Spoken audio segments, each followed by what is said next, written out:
Bu dünya dönür, zaman akır, ama bazen bir insan dayanır içimizde.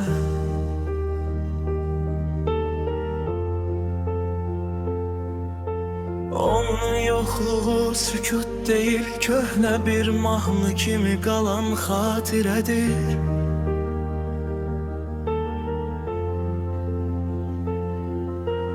Herkes öz yolunu aktarır, ama bəzilərinin izi yollardan da uzun sürür.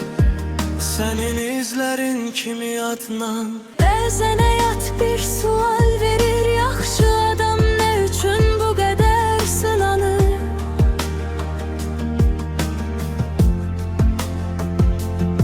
Cevap tapa bilmirik, amma bilirik, sınaqlar yaxşı insanı keçirtmir, böyüdür. Senin hikayen de elə budur, sükutla danışan bir həqiqət. Dərin, amma təmiz. Hara baxsaq sənin qalan işığını görürük.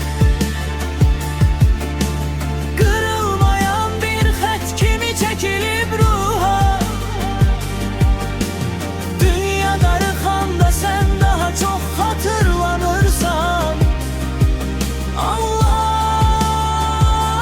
büyüktür Adnan.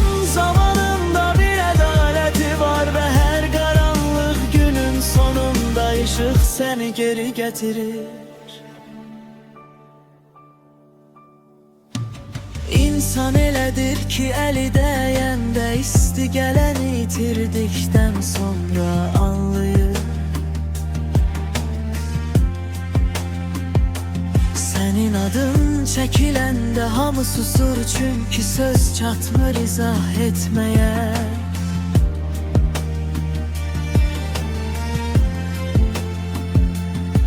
Bəzən ən derin həqiqət dilin yox, qəlbin dediyidir. Biz də səni elə qəlbimizlə anlayırıq. Gecenin ən qaranlıq anı sübhün ən yaxın anıdır deyirlər.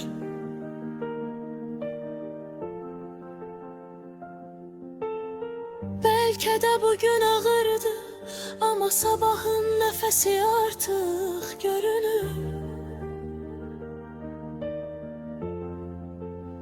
Heç nə əbədi qalmır, nə kədər, nə də qapalı qapılar.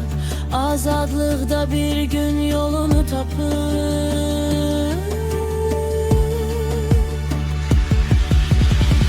Hara baxsaq sənin qalan işığını görürük. Səni tanıyan insanların dualarında adın yaşayır.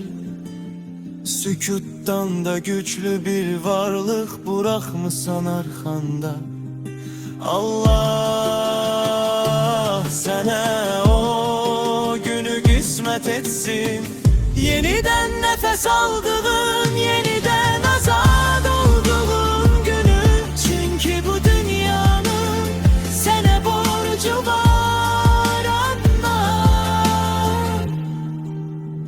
Ve biz bunu bilir, sessizce gözleyirik.